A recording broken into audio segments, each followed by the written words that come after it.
Stories with Sawyer. Today I will be reading The Four Clever Brothers by the Brothers Grimm. Dear children, Said a poor man to his 4 sons, I have nothing to give you. You must go out into the world and try your luck. Begin by learning some trade and see how you can get on. So the 4 brothers took their walking sticks in their hands and their little bundles on their shoulders, and after bidding their father goodbye, went all out at the gate together. When they had got on some way, they came to 4 crossways, each leading to a different country. Then the eldest said, Here we must part, but this day 4 years we will come back to this spot, and in the meantime each must try what he can do for himself. So each brother went his way, and as the oldest was hastening on, a man met him and asked him where he was going and what he wanted. I am going to try my luck in the world and should like to begin by learning some trade, answered he. Then, said the man, go with me, and I will teach you how to become the cunningest thief that ever was. No, said the other. That is not an honest calling, and what can one look to earn by it in the end but the gallows? Oh, said the man, you need not fear the gallows, for I will only teach you to steal what will be fair game. I meddle with nothing but what no one else can get or care anything about, and where no one can find you out. So the young man agreed to follow his trade, and he soon showed himself so clever that nothing could escape him that he had once set his mind upon. The second brother also met a man who, when he found out what he was setting out upon, asked him what trade he meant to learn.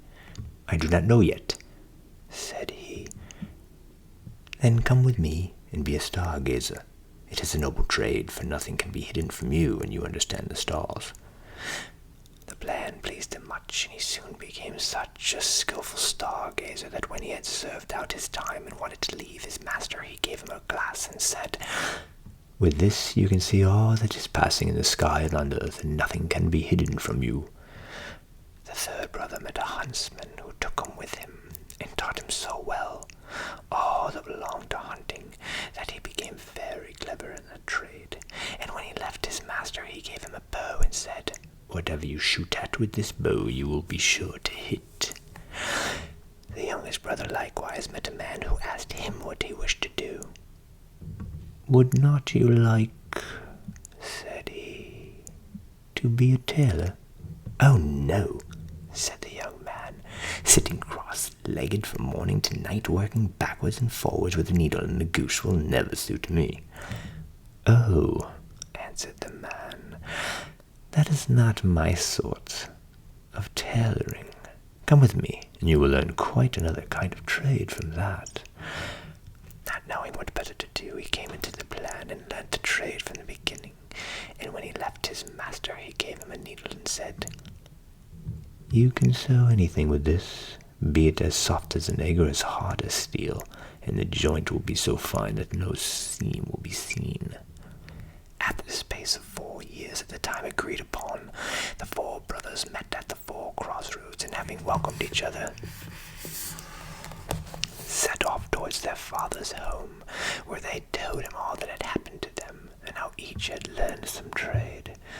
Then one day, as they were sitting before the house under a very high tree, the father said, I should like to try what each of you can do in his trade. So he looked up and said to his second son, At the top of this tree there is a chaffinch's nest. Tell me how many eggs there are in it. The stargazer took his glass, looked up and said, 5. Now, said the father to his eldest son, take away the eggs without the bird that is sitting upon them, and hatching them, knowing anything of what you are doing. So the cunning thief climbed up the tree, and brought away to his father the 5 eggs from under the bird, who never saw or felt what he was doing, but kept sitting on it at her ease. Then the father took the eggs and put 1 on each corner of the table, and the 5th in the middle, and said to the huntsman, Cut all the eggs in 2 pieces at 1 shot. The huntsman took up his bow, and at 1 shot struck all the 5 eggs as his father wished. "Now comes your turn," said he to the young tailor. "Sew the eggs and the young birds in them together again, so neatly that the shot shall have done them no harm." Then the tailor took his needle and sewed the eggs as he was told, and when he had done, the thief was sent to take them back to the nest and put them under the bird without its knowing it. Then she went on sitting and hatched them, and in a few days they crawled out and had only a little red streak across their necks where the tailor had sewn them together. "Well done, sons," said the old man. "You have made good use of your time and learned something worth the knowing, but I am sure I do not know which ought to have the prize. Oh, that a time might soon come for you to turn your skill to some account." Not long after this there was a great bustle in the country, for the king's daughter had been carried off by a mighty dragon, and the king mourned over her his lost day and night, and made it known that whoever brought her back to him should have her for a wife. Then the 4 brothers said to each other, "Here is a chance for us. Let us try what we can do." and they agreed to see whether they could not set the princess free. "I will soon find out where she is, however," said the stargazer as he looked through his glass, and soon cried out, "I see her afar off, sitting upon a rock in the sea, and I can spy the dragon close by, guarding her." Then he went to the king and asked for a ship for himself and his brothers, and went with them upon the sea till they came to the right place. There they found the princess sitting as the stargazer had said on the rock, and the dragon was lying asleep with his head upon her lap. "I dare not shoot at him," said the huntsman, "for I should kill the beautiful young lady also." "Then I will try my skill," said the thief, and went and stole her away from under the dragon so quickly and gently that the beast did not know it, but went on snoring.